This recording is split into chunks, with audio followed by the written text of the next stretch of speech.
Yedidim Shalom, aujourd'hui les passions d'un Hébreu avec le poète célèbre Chaim Gouri, Zichrono Livracha. Chaim Gouri est un écrivain célèbre en Israël et dans le monde. Journaliste considéré comme l'un des penseurs intellectuels les plus importants d'Israël, décédé à l'âge de 94 ans en janvier 2018.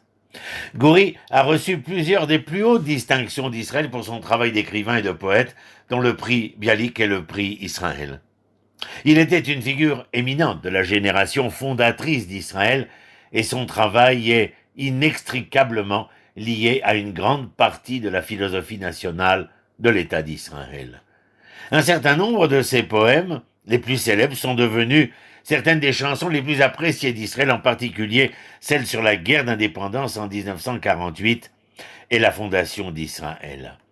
Il est devenu célèbre auprès du public israélien, surtout après sa couverture journalistique du procès d'Adolf Eichmann en 1961. Il a publié 12 livres de poésie, 10 ouvrages de fiction et de non-fiction, ainsi que des traductions, des textes journalistiques et des films documentaires. Le président Reuven Rivlin a déclaré que lui et son épouse pleuraient Gouri, le poète contemporain de la nation, un homme qui est devenu un symbole, le poète de l'indépendance, le poète de l'amitié, un guerrier et un intellectuel. Il a ajouté que Gouri est devenu le fondateur de la plus grande poésie et œuvre écrite d'Israël, à travers lesquelles il a renforcé les fondements moraux et fondamentaux de notre existence ici, en tant que peuple, en tant que nation. Chaim Gouri est né en 1923 à Tel Aviv, en Palestine mandataire, sous le mandat britannique. Ses parents, Gila et Israël Gurfinkel, arrivèrent en Israël sur un navire depuis Odessa en 1919. Il a grandi dans un foyer sioniste, socialiste, non religieux. Son père était un dirigeant syndical et homme politique qui fut membre de la Knesset au nom du parti Mapai depuis ses débuts en 1949 jusqu'à sa mort en 1965. Même en Russie, mes parents ont parlé et écrit un merveilleux hébreu, a-t-il déclaré à Haaretz en 2006. Ils étaient végétariens et naturalistes, et ils étaient pacifistes. Il a fréquenté la même école pour enfants que sa sœur aînée et Yitzhak Rabin, qui était dans la même classe. Un enfant qui fut élevé selon l'idéal du sionisme zélé, combattant, et au travail hébreu d'une part et à la fraternité des nations avec le travailleur arabe d'autre part. Gouri est allé au lycée agricole de Kadouri, en Galilée.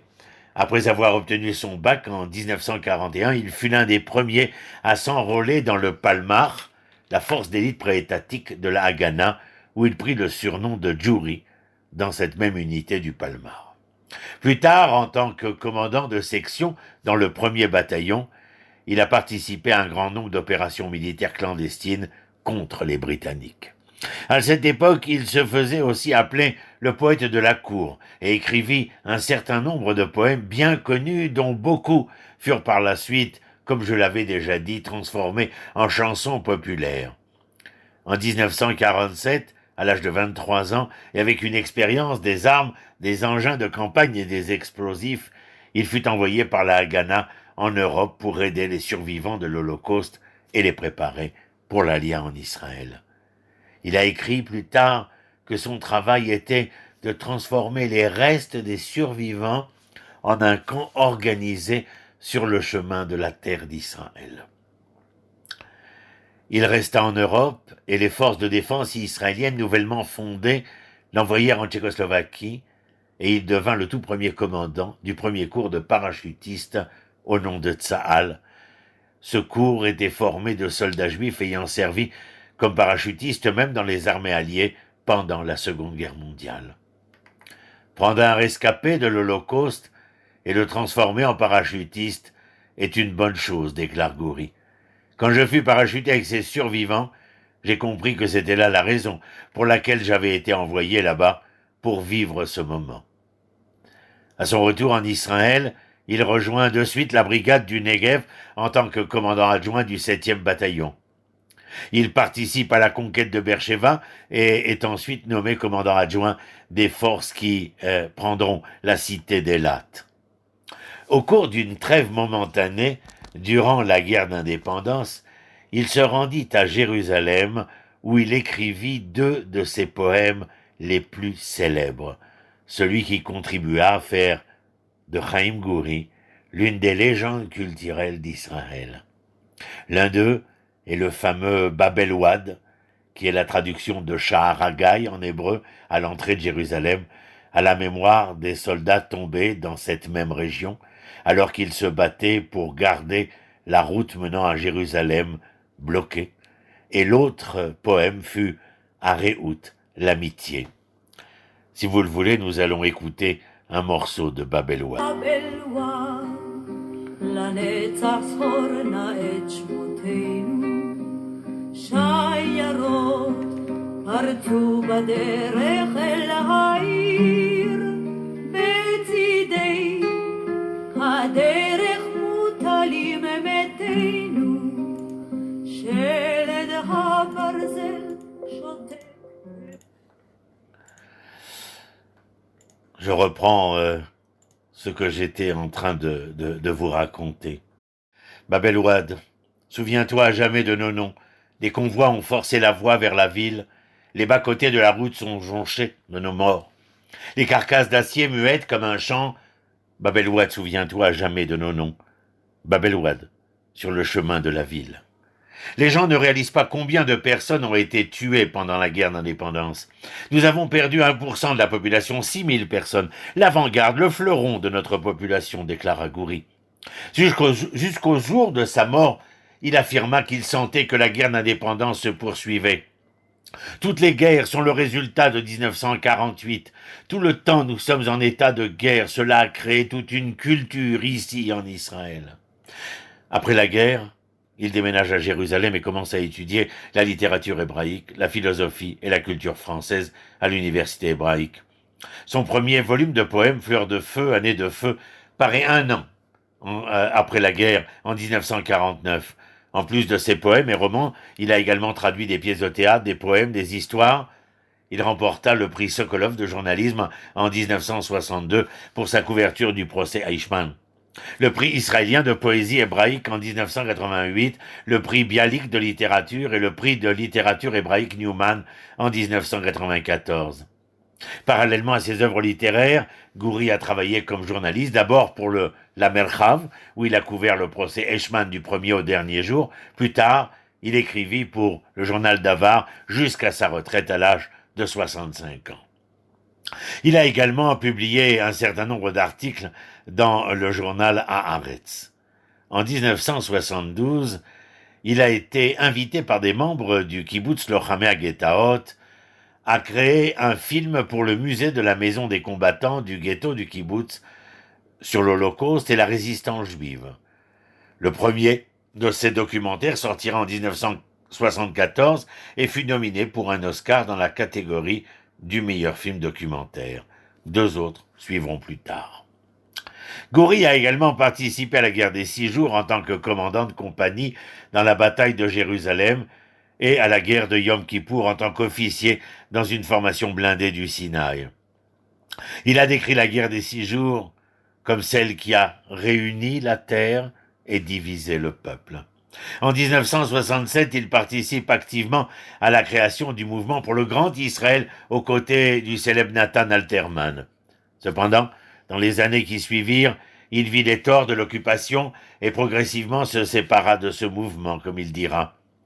En 1995, il a été l'un des fondateurs du mouvement Troisième Voie qui s'est opposé au retrait des hauteurs du Golan.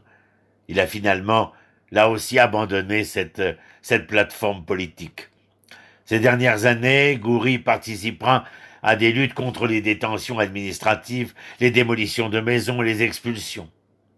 En 1975, lorsque des membres du mouvement de droite Gush Emunim refusèrent de quitter l'ancienne gare qu'ils avaient prise à Sébastia en Cisjordanie, c'est Gouri lui-même qui négociera l'accord entre eux et le ministre de la Défense de l'époque, Shimon Peres.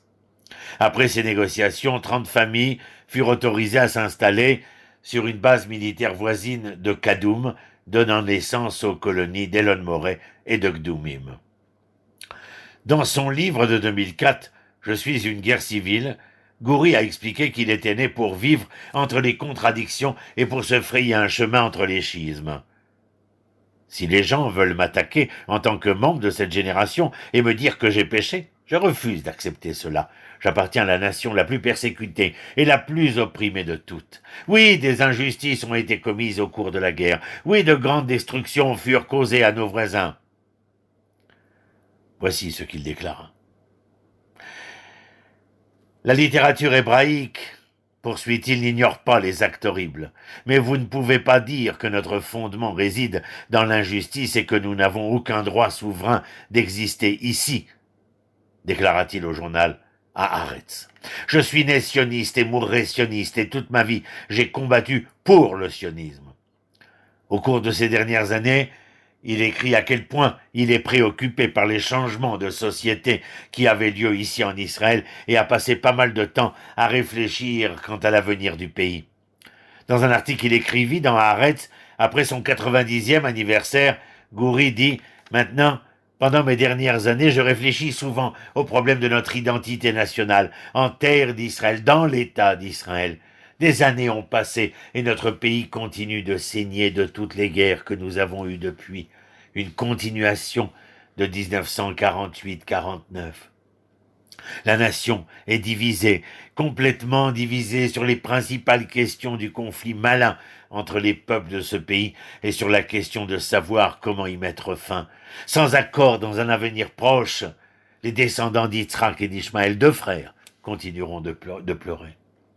Goury vivait à Jérusalem depuis 1952. Lui et son épouse Alika ont eu 3 filles et plusieurs petits-enfants. Il lèguera ses archives à la Bibliothèque nationale d'Israël. Le Premier ministre Netanyahou a déclaré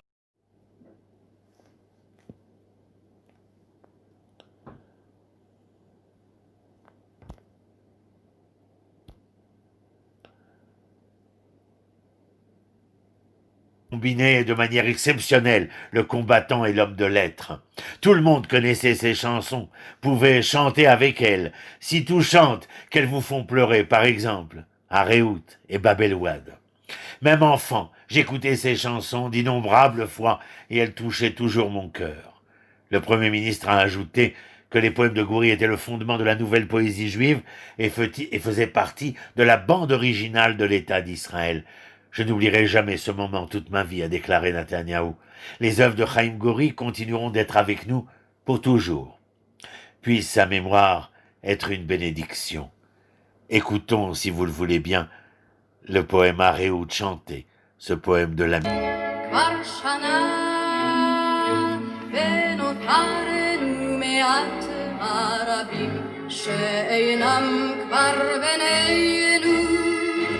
אך נזכור את כולם, את יפי הבלורית והפועם, כי רעות שכזאת מעולם לא תיתן את ליבנו לשכוח. Je vous dis au revoir. Et Itraot, shalom, shalom, à la semaine prochaine.